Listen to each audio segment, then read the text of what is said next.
ನೀವು ನಾವು ಹೋದರೆ ಕೊಡ್ತಾರಾ? ಜನಸಾಮಾನ್ಯರು ಕೊಡ್ತಾರಾ?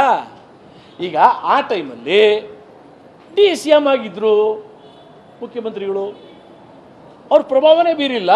ಆದರೆ ತಹಸೀಲ್ದಾರ್ ಹೋಗ್ಬಿಟ್ಟು ಸುಳ್ಳು ಸರ್ಟಿಫಿಕೇಟ್ ಕೊಡ್ತಾರೆ, ಸ್ಪಾಟ್ ಇನ್ಸ್ಪೆಕ್ಷನ್ ರಿಪೋರ್ಟ್ ಕೊಡ್ತಾರೆ, DC ಹೋಗಿ ಸ್ಪಾಟ್ ಇನ್ಸ್ಪೆಕ್ಷನ್ ಕೊಡ್ತಾರೆ. ಇದಕ್ಕೆ ಪೂರ್ವಕವಾಗಿ ಈ ಜಮೀನು ಡಿನೋಟಿಫೈ ಆಗ್ತದಲ್ಲ, ಆವಾಗ ಏನಾಗಿದ್ರು ಮುಖ್ಯಮಂತ್ರಿಗಳು? ಇವ್ರಿಗೂ ಅವ್ರಿಗೂ ಸಂಬಂಧ ಇಲ್ಲಪ್ಪ, ಇನ್ನೂ ಸೇಲೆ ಆಗಿಲ್ಲ, ಇವ್ರು ಬಾಮೈದ ತೊಗೊಂಡಿಲ್ಲ, ಕೊಂಡ್ಕೊಂಡಿಲ್ಲ, ಇವ್ರ ಕನೆಕ್ಷನೇ ಇಲ್ಲ, ಬಟ್ DCM ಆಗಿದ್ರು ಡಿನೋಟಿಫೈ ಆದಾಗ. ಈಗ ನೀವು ಡಿನೋಟಿಫೈ ಮಾಡಿದ್ದು ನೀವು, ನಿಮ್ಮ ಪ್ರಭಾವ ಅಲ್ಲ, ಒಪ್ಕೋತೀನಪ್ಪ, ನಿಮಗೂ ಅದಕ್ಕೂ ಸಂಬಂಧ ಇಲ್ಲ, ಯಾಕಂದರೆ ನಿಮ್ಮ ಬಾಮೈದ ಇನ್ನೂ ಕೊಂಡ್ಕೊಂಡಿರಲಿಲ್ಲ. 98 ನೀವು DCM ಆಗಿದ್ರಿ, ಮೈಸೂರು ಡಿಸ್ಟ್ರಿಕ್ಟ್ನವರೇ ನೀವು.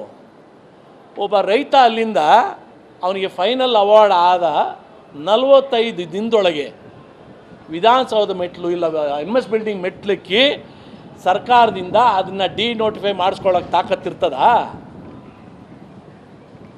ಇವ್ರಿಗೇನು ಗೊತ್ತೇ ಇಲ್ವಾ?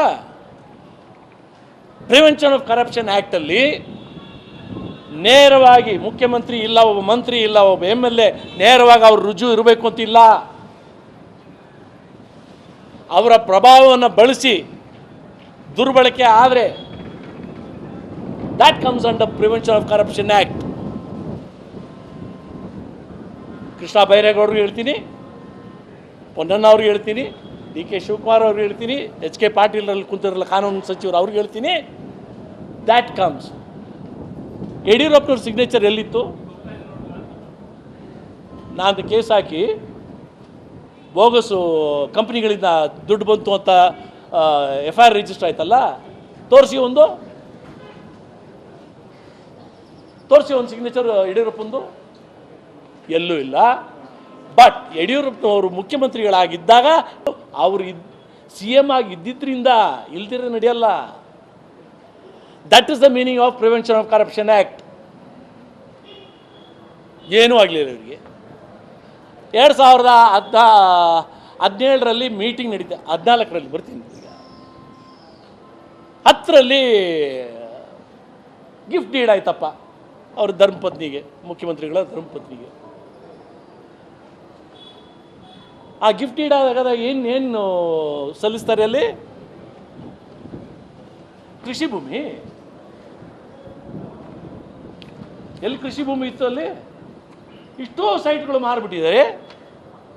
ಆ ಸೈಟ್ಗಳು ಮಾರೋ ಡೀಟೇಲ್ಸ್ ಅವ್ರಿಗೂ ಗೊತ್ತು, ಆದರೂ ಗಿಫ್ಟು ಕೃಷಿ ಭೂಮಿ. 2001ರಲ್ಲಿ ಡೆವಲಪ್ ಆಗಿರೋ ಲ್ಯಾಂಡಿಗೆ 2010ರಲ್ಲಿ ದಾನಪತ್ರ ಆಗ್ತದೆ, ಕೃಷಿ ಭೂಮಿ ಅಂತ ಆಗ್ತದೆ. ಇದು ಏನು ತಪ್ಪೇ ಇಲ್ವಾ?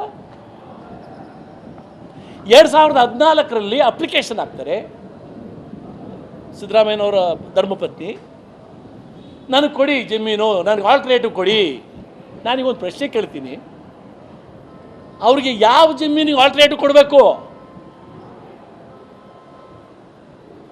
ನಿಮ್ಮ ಅಣ್ಣ ಅವರು ಕೊಂಡ್ಕೊಂಡೆ ಅಂತ ಹೇಳ್ತಾರಲ್ಲ, ಆ ಜಮೀನಲ್ಲಿ ಇಲ್ಲಲ್ಲ,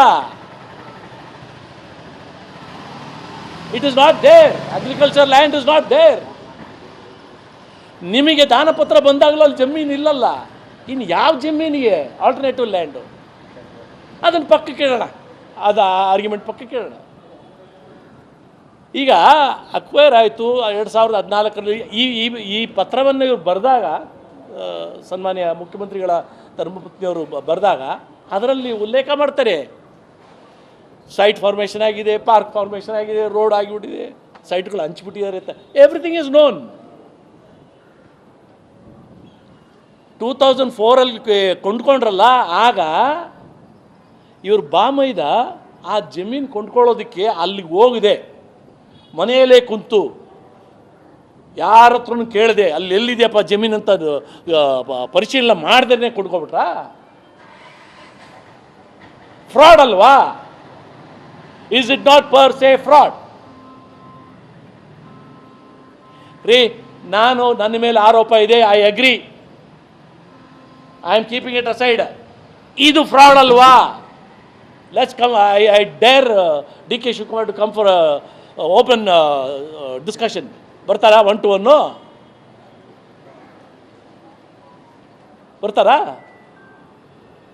ಇಲ್ದಿದ್ದ ಭೂಮಿನ ಐತೆ ಅಂತ ಕೊಂಡ್ಕೋತಾರಂತೆ, ಅದನ್ನು ಇಲ್ದಿದ್ದ ಭೂಮಿನ ಕನ್ವರ್ಟ್ ಮಾಡ್ತಾರಂತೆ, ಇಲ್ದಿದ್ದ ಭೂಮಿನ ಗಿಫ್ಟ್ ಮಾಡ್ತಾರಂತೆ, ಇಲ್ದಿದ್ದ ಭೂಮಿಗೆ ಕಾಂಪನ್ಸೇಷನ್ ಕೊಡ್ತಾರಂತೆ. ಓಕೆ, ಈ ಕಾಂಪನ್ಸೇಷನ್ ಬರೋಣ.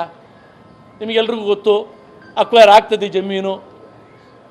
ಹೊಸಕೋಟೆರಪ್ಪ, ಹೊಸಕೋಟೆ ದಾಟಿ ಚಿಂತಾಮಣಿ ಹತ್ರ ಆಗ್ಬಿಡ್ತು. ಚಿಂತಾಮಣಿಯಲ್ಲಿ ಅಕ್ವೈರ್ ಆದರೆ ನೀವು ಆಲ್ಟರ್ನೇಟಿವ್ ಸೈಟ್ ಎಲ್ಲಿ ಕೊಡ್ತೀರಿ ನೀವು? ಚಿಂತಾಮಣಿ ದಾಟಿ ಈ ಕಡೆ ಹೊಸಕೋಟೆಯಲ್ಲಿ ಕೊಡ್ಬೋದು, ಇಲ್ಲ ಆವಲಹಳ್ಳಿ ಹತ್ರ ಕೊಡ್ಬೋದಪ್ಪ. ಸದಾಶಿವನಗರಲ್ಲಿ ಕೊಡ್ತೀರಾ? ಏನು ಪ್ರಭಾವ ಇಲ್ಲ, ಗೊತ್ತಿಲ್ಲ ಮುಖ್ಯಮಂತ್ರಿಗಳಿಗೆ, ಏನೂ ಗೊತ್ತಿಲ್ಲ.